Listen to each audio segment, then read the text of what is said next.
Hey, hey, hey, it's Dawn with For Grace Creations, and I thought I would show you some of the little flowers I made and then show you how I made them in case you want to make some. I'm calling them whimsical abstract flowers. I don't really know what else to call them, but what I can tell you is that I can't draw. I can't make flowers, so I thought this is the perfect way to do it. All we need is paper. Any paper. I'm going to here work on one that I've got a little gesso on it. You need paint. You could use ink, oxide, or any cheap acrylic paint. Anything works. We're going to start with some Walmart acrylic paint first and our finger tool, the most expensive tool, right? And we're just simply dipping our finger in the paint and then pushing our finger on the paper. So there's one. Let's do another one. And you can make all different kinds of markings here. Don't be perfect. Grab a flower book maybe and look at kind of what some flowers look like. I didn't do that, but you could. And it'll kind of give you an idea as to basic shapes here. Just remember, we're not going for perfection. This is supposed to be something anybody can do. As a matter of fact, grab your grandkids, grab your kids. This is totally something that they can do. So look, I'm just randomly plopping paint on the paper. And trust me, it's going to work out. just trust me. It's actually really cool, in my opinion, when we're done. Now, I'll show you how I would use some distress ink. I need to wipe off the paint from my finger, though, so that I don't mix colors. So just get something plasticky or something and put down your ink, spray it a little with water, use your finger, squish it around to kind of mix that paint, and then just make marks on your paper. Now, this ink is not dark because we used water, but you got to be able to get your finger in it. But look, it's still cute, and when it dries, it'll look cool. So I'm going to do another one.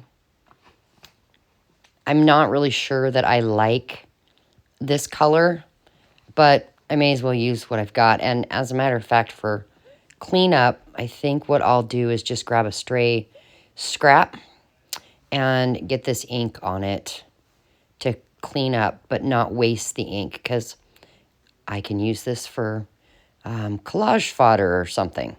All right, so now I want to try a different color, abandoned coral, in the oxide instead of the ink this time. And again, plop some down. Maybe use a cereal liner, a cereal box liner, to do this with. I've got a Tim Holtz mat, but okay. So then we're going to do the same thing. You spray and then dip your finger in, squish it around, and then make marks on your paper. Any kind of marks. Think of different flowers and kind of what their petals look like, maybe. That's all I'm doing, honestly. And then clean up and make some cool scrap paper fodder. Now, let's try this with a paintbrush and see what happens. I'm going to go back to my acrylic paint. And don't forget your snacks. Gummy worms are a great snack while you're having fun. They're easier to chew than gummy bears, by the way. Okay, just get some paint out of that lid. And we're just making a few marks, kind of like we did with our finger, but it might give us a little different look. And each type of paintbrush will give you a different look. But again, we are not attempting perfect, just playing, having fun, making different marks. Now, you are going to need a little, a pen, a black marker of some sort. And what we're going to do, we should let this dry, but I'm not going to. Who has that kind of patience?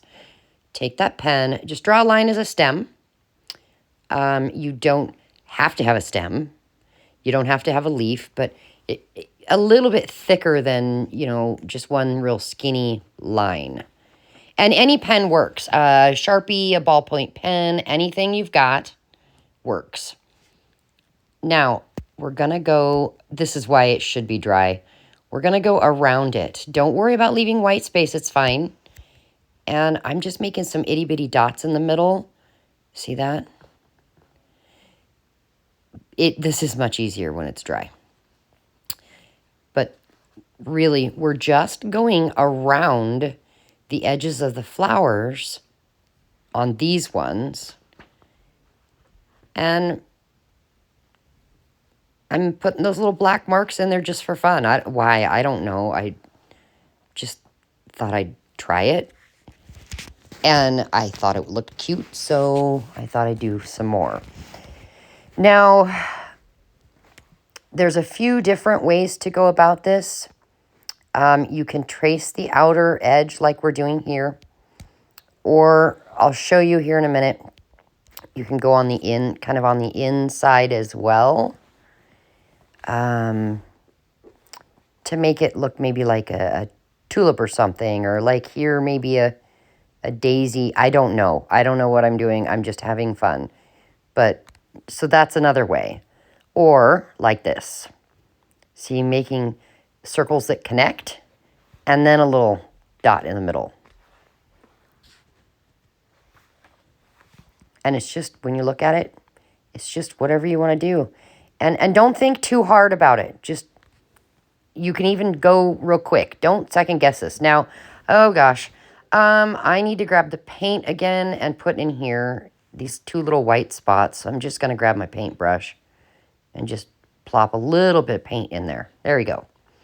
Okay, now this funny guy over here, let's just make some spiky points on him. It almost looks like a leaf. I don't know what kind of flower this would even be, but it doesn't matter. Abstract, whimsical. Now look, this one, I'm doing a bunch of little circles. My first thought was a grape hyacinth kind of looks like that, but this is not blue, nor is it purple. That's okay. Again, we're just having fun enjoying. Does it look like maybe a 5 or 6 year old has done it? Sure. But when we're done, it's not. It's going to be adorable. And you can use any color of paint. Really, you could use any color of pen to outline it as well. I just chose black. Now, if you decide to try this, let me know. And do me a favor in the comments. Let me know what you think about what we just did here. Cute, not your thing. Anyway, we got to cut these out now.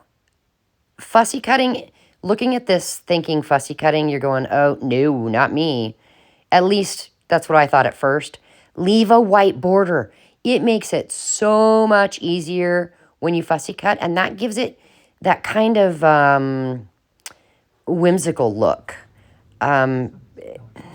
Even though they are more abstract than they are whimsical, I guess. I don't know.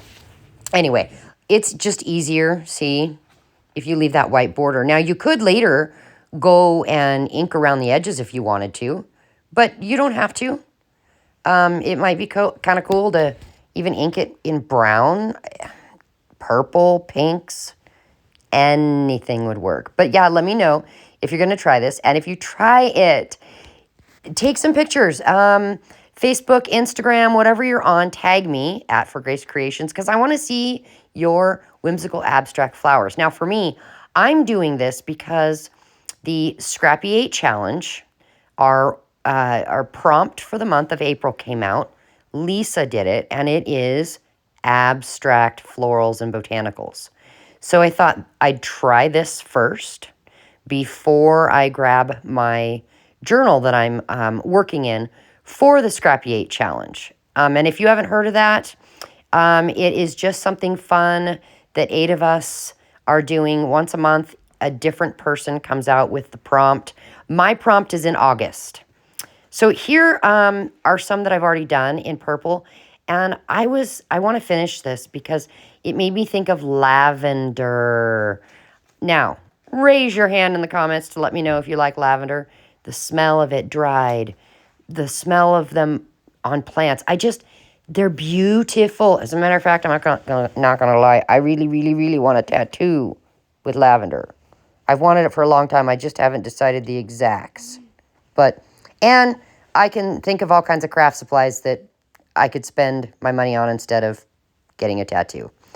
Anyway, I hope you enjoyed this. I'd love to see your work. Let me know what you think. And thank you so much for being here. I really do appreciate you guys. And it's fun doing this stuff, thinking that maybe I'm inspiring somebody else. I know when I watch other people's videos, I get inspired.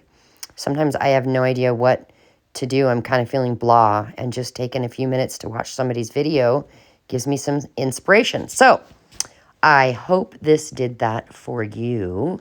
And I should be back very, very soon with my Scrappy 8 prompt and what I do. Until then, I'll talk to you later.